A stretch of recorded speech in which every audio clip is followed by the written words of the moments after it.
అందరికీ వందనాలు. ప్రభు యేసుక్రీస్తు నామమున శుభాభివందనాలు తెలియజేసుకుంటూ ఉన్నాను. మీ అందరినీ కూడా ఈ రీతిగా కలుసుకోవడానికి దేవుడు నాకు ఇచ్చినటువంటి మంచి సదవకాశాన్ని బట్టి నేను ఎంతగానో దేవుని స్తుతిస్తూ ఉన్నాను. ఈ యొక్క రాత్రికాల సమయంలో మనము దేవుని గురించి ధ్యానం చేసుకోవడానికి ఇది ఒక గొప్ప సదవకాశము. మరి ఈ దినాలన్నీ కూడాను మనము యేసుక్రీస్తు యొక్క మరణ పునరుత్థానాలను ధ్యానం తీసుకుంటూ ఉన్నటువంటి దినాలు ఇవి. ఇది ఒక ఆచారం కాదు, కానీ గొప్ప అవకాశం. దేవుని యొక్క శ్రమలను, ఆయన మరణమును, ఆయన పునరుత్థానమును తలపోసుకునేటువంటి గొప్ప సదవకాశం. అయితే యేసుక్రీస్తు ఎందుకు చనిపోయినో నీకు తెలుసా? ఎందుకు చనిపోయారు ఆయన? చాలామంది కూడాను యేసుక్రీస్తు ఎందుకు చనిపోయాడు, ఏలో ఒక రక్షకుడు అంటున్నారు కదా. తనను తానే రక్షించుకుని మరి అనేకులను రక్షిస్తాను అంటున్నటువంటి ఆయన తనను తాను ఎందుకు రక్షించుకోలేకపోయాడు? అయితే వీటన్నిటికీ కూడాను జవాబు ఈ దినం బైబిల్లో చూద్దాము. నాకు తెలిసినటువంటి, నేను గ్రహించుకున్నటువంటి కొద్ది మాటలను నేను మీతో పంచుకోవాలని ఆశిస్తూ ఉన్నాను. తీతుకు రాసిన పత్రికలో కొన్ని మాటలు ఉన్నవి. ఏమని అంటే 2వ అధ్యాయంలో మనం చూసినట్లయితే అక్కడ యేసుక్రీస్తు ప్రభువు తనను తానే మన కొరకు అర్పించుకున్నట్లుగా చూపిస్తారు. చూడండి, ఇక్కడ ఆయన సమస్తమైన దుర్నీతి నుండి మనలను విమోచించి సత్క్రియలందు ఆసక్తి గల ప్రజలను తన కోసము పవిత్రపరుచుకుని తన సొత్తుగా చేసుకున్నటకు తన్ను తానే మన కొరకు అర్పించుకునేను.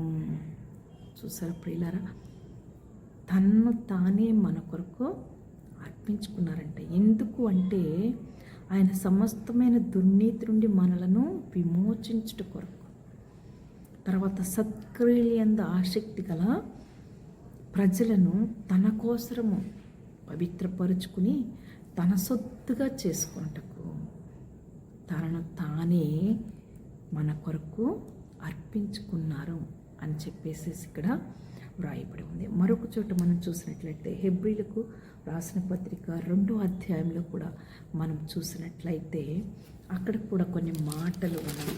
యేసుక్రీస్తు మరణం గురించి అక్కడ ఉన్నవి ఏంటంటే 2వ అధ్యాయంలో కొన్ని మాటలు ఉన్నవి. చూడండి, నేను చదువుతాను. కాబట్టి ఆ పిల్లలు రక్తమాంసములు గలవారైనందున ఆ ప్రకారమే మరణము యొక్క బలము గలవానిని, అనగా అపవాదిని మరణము ద్వారా నశింపచేయుటకును జీవితకాలం అంతయు మరణభయము చేత దాస్యమునకు లోబడిన వారిని విడిపించుటకును ఆయనతో కూడా రక్తమాంసములలో పాలివాడాయను. ఏలైనగా ఆయన ఎంత మాత్రమును దేవదూతల స్వభావమును ధరించుకొనక అబ్రహాం సంతాన స్వభావమును ధరించుకుని ఉన్నాడు. కావున ప్రజల పాపములకు పరిహారం కలుగు చేయుటకై దేవుని సంబంధమైన కార్యములలో కనికరమును నమ్మకమును గల ప్రధాన యాజకుడకు నిమిత్తము అన్ని విషయములలో ఆయన తన సహోదరుల వంటి వాడు కావలసి వచ్చును. తాను శోధింపబడి శ్రమ పొందెను గనుక శోధింపబడి వారికి సహాయం చేయగలవాడై ఉన్నాడు. చూసారు ఎంత మర్మం ఉందంటే ఇక్కడ వాక్యంలో. ఆయన ఊరికే తన మరణానికి అప్పగించుకోలేదు. ఎందుకు అప్పగించుకున్నారంటే ఆయన ఎంత మాత్రమును కూడాను దేవదూతల స్వభావమును ధరించుకోలేదంట, కానీ అబ్రహాం సంతాన స్వభావమును ధరించుకుని ఉన్నాడు. కావున ప్రజల పాపములకు పరిహారము కలుగు చేయుటకై దేవుని సంబంధమైన కార్యములలో కనికరమును నమ్మకమును గల ప్రధాన యాజకుడకు నిమిత్తము, నమ్మకమును కనికరమును గల ప్రధాన యాజకుడకు నిమిత్తము అన్ని విషయములలో ఆయన తన సహోదరుల వంటి వాడు కావలసి వచ్చెను. తాను శోధింపబడి శ్రమ పొందెను కనుక శోధింపబడి వారికి సహాయము చేయగలవాడై ఉన్నాడు. అదండి ముఖ్య కారణము. ఆయన పరమందున్నటువంటి తండ్రి కుడిపార్శ్వమున ఉన్న సింహాసనం మీద కూర్చుండుటకే ఇష్టపడలేదు, కానీ ఆయన దేవదూతల స్వభావమును ధరించుకుని అక్కడ ఉండటానికి ఆయన ఇష్టపడలేదు. కానీ ఎందుకు ఈ భూమి మీదకి వచ్చారంటే అబ్రహాము సంతాన స్వభావమును ధరించుకుని రక్త మాంసములలో పాలివాడయి తాను శోధింపబడి ఎవరైతే శోధింపబడుతూ ఉన్నారో వారికి సహాయం చేయగలవాడై ఉన్నాడనమాట. ఇది గొప్ప సత్యము, మర్మము మనం తెలుసుకునవలసిన వారమై ఉన్నాము. తర్వాత హెబ్రీలకు రాసిన పత్రిక 4వ అధ్యాయంలో కూడా ఉంది. ఏమని అంటే చూడండి, 4వ అధ్యాయం చూసినట్లయితే ఇక్కడ కూడాను ఏమని ఉందంటే, మన ప్రధాన యాజకుడు మన బలహీనతల యందు మనతో సహానుభావం లేనివాడు కాడు, కానీ సమస్త విషయములలోనూ మన వలెనే శోధింపబడినను ఆయన పాపం లేనివాడుగా ఉండెను. సరే, మరొకసారి చదువుదాము. మన ప్రధాన యాజకుడు మన బలహీనతల యందు మనతో సహానుభవం లేనివాడు కాడు, కానీ సమస్త విషయములలోనూ మన వలెనే శోధింపబడినను ఆయన పాపం లేనివాడుగా ఉంటాడు. ఇది ఆయనలో ఉన్న ప్రత్యేకత. సహానుభవము, రక్తమాంసములలో పాలువాడిగా మరి అబ్రహాము సంతాన స్వభావం గలవాడిగా ఉన్నాడు, కానీ ఆయన సమస్త విషయములలో మన వలెనే శోధింపబడినను ఆయన పాపం లేనివాడుగా ఉన్నాడు. అది మన దేవుని యొక్క ప్రత్యేకత. కాబట్టి ప్రియులారా, దేవునిలో ఉన్నటువంటి ఆ ప్రత్యేకతను మనము గుర్తించాలి. మన దేవుడు పాపం లేనివాడు, పరిశుద్ధుడు, ప్రధాన యాజకుడు. ఇట్టి ప్రధాన యాజకుడు మనకి సరిపోయినవాడు. ఆయనలో ఏ పాపమును లేదు. మన వలేనే తిరిగినాడు, మన వలేనే పూజించినారు, మన వలేనే బాధలు శోధనలు అనుభవించారంట. మనలాగానే ఆయన శోధింపబడినాడంట, కానీ ఆయనలో మాత్రము పాపం లేనివాడిగా ఉన్నారు. ఇది ఆయనలో ఉన్నటువంటి ప్రత్యేకత. మరొకసారి నేను చూపిస్తాను. కొలసీలకు రాసిన పత్రికలో కూడా మనం చూసినట్లయితే, కొలసీలకు రాసిన పత్రిక చూడండి, కొలసీలకు రాసిన పత్రిక 1వ అధ్యాయంలో కూడా మనం చదువుకున్నట్లయితే అక్కడ కూడా ఉన్నది. ఆయన అన్నిటికంటే ముందుగా ఉన్నవాడు. ఎవరు మన దేవుడు? అన్నిటికంటే కూడా ముందుగా ఉన్నవాడు. ఆయనే సమస్తమునకు ఆధారభూతుడు. సంఘము అను శరీరమునకు ఆయనే శిరస్సు. ఆయనకు అన్నిటిలో ప్రాముఖ్యము కలుగు నిమిత్తము ఆయన ఆది అయి ఉండి మృతులలో నుండి లేచుటలో ఆది సంభూతుడాయను. ఆయన యందు సర్వ సంపూర్ణత నివసింపవలెననియు ఆయన శిలువ రక్తం చేత సంధి చేసి ఆయన ద్వారా సమస్తమును, అవి భూలోకమందున్నవైనను పరలోకమందున్నవైనను, వాటినన్నిటినీ ఆయన ద్వారా తనతో సమాధానపరచుకొనవలెననియు తండ్రి అభీష్టమాయను. చూసారా, ఇది తండ్రి అభీష్టం.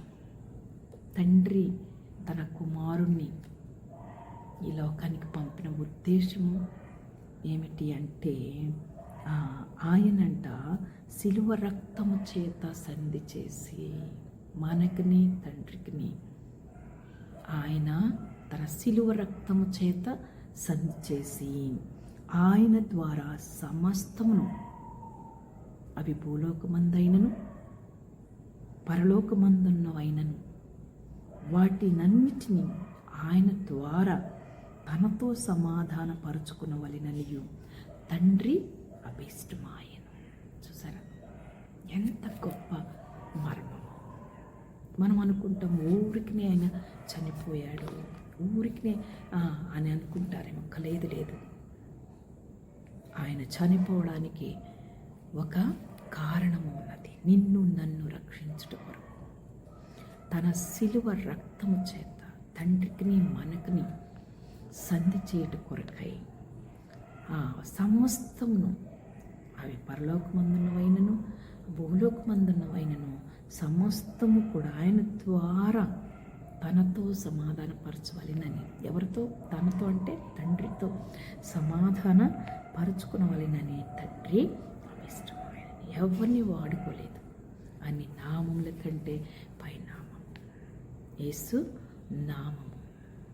ఆయన చనిపోయేటకు కారణం ఏమిటంటే మనకును తండ్రికి మధ్య సంధి చేకూర్చుటకు తన సిలువ రక్తము చేత మనలను విమోచించుట కొరకు, మనకు క్రయధనము బానిసత్వంలో, పాపపు బానిసత్వంలో ఉండిపోయిన మనకు ఆయన యొక్క రక్తము చేత విడుదల, విమోచన, తర్వాత సంపూర్ణ ఆనందము కలుగుజే నిమిత్తము ఆయన ఈ యొక్క మరణము గుండా, ఈ మార్గము గుండా వెళ్ళినారు.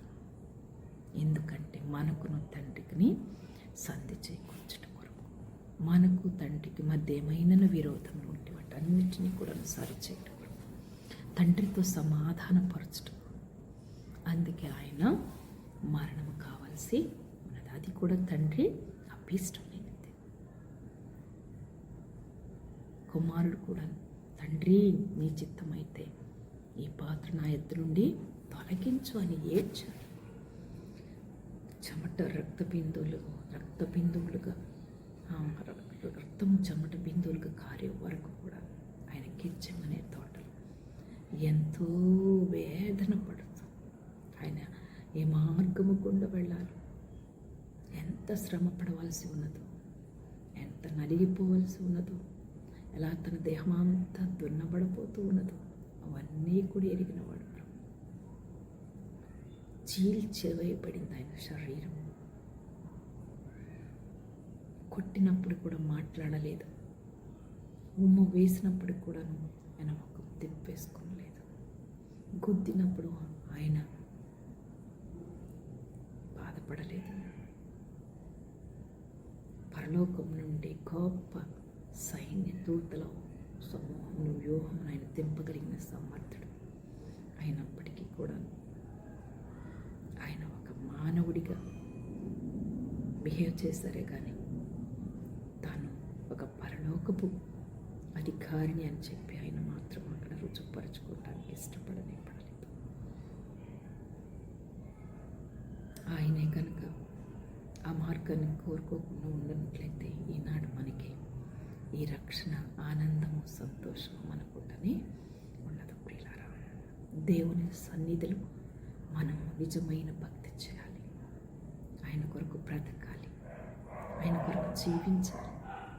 ఈ లోకము తన ఆశలు గతించిపోతుంది, కానీ దేవుని చిత్తం చేయవారు నిరంతరం నిలుస్తారు. ఆయనంట మనలందరినీ కూడా స్వకీయ సంపాద్యం తన సొత్తుగా చేసుకున్నట్టు కొరకాయి ఈ లోకం నుండి, ఈ పాపపు ఇష్టమైనటువంటి పరిస్థితుల నుండి మనల్ని విడిపించడం కొరకు తన మూల్యమైన రక్తాన్ని క్రయధనంగా ఇచ్చారు. బానిసత్వం నుండి మనల్ని విడుదల చేశారు. అందుకే ఈ రక్షణ, ఆనందం, ఈ సంతోషం కనుక గ్రహిస్తూ ఉన్నావా? ఆయన ఎందుకు చనిపోయారని గ్రహిస్తూ ఉన్నావా? శిలువ యొక్క సువార్త అది మనకు రక్షణ సువార్త శక్తి అయి ఉన్నది. కానీ నశించిపోయే వరకైతే అది వేరేతనంగా ఉంటుంది. శిలువ వార్త మనకు అది విలువనిస్తూ ఉన్నది. కలువరి శిలువ, శిలువలో విలువ నాకు తెలుసునుగా. నీకు తెలుస్తుందా? కలుషము పాపెను, కరుణను చూపెను.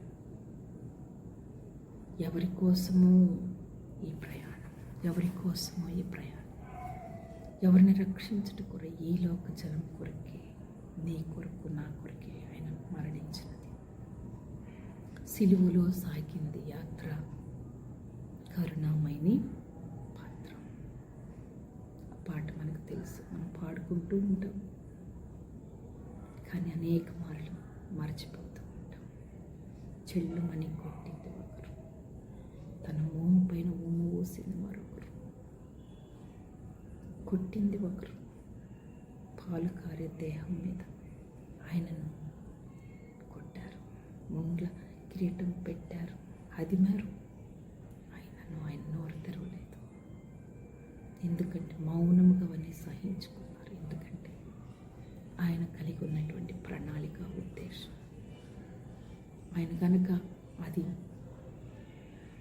ఆ సమయంలో ఆయన మౌనముగా ఉండకపోయినట్లే, ఆ సమయంలో ఆయన కనుక అలాగా గొర్రె వల్లే మౌనముగా ఉండకపోయినట్లయితే ఈనాడు మనకి రక్షణ రానే రాదు. ఎందుకు అంటే నిన్ను, నన్ను, ప్రతి ఒక్కరిని కూడా అమూల్యమైనటువంటి ఆ రక్తం ద్వారా కడిగి శుద్ధులుగా చేసి పరలోక రాజ్య వారసులుగా చేయటం కొరకై ఆయన ఈ మార్గాన్ని ఎంచుకున్నారు.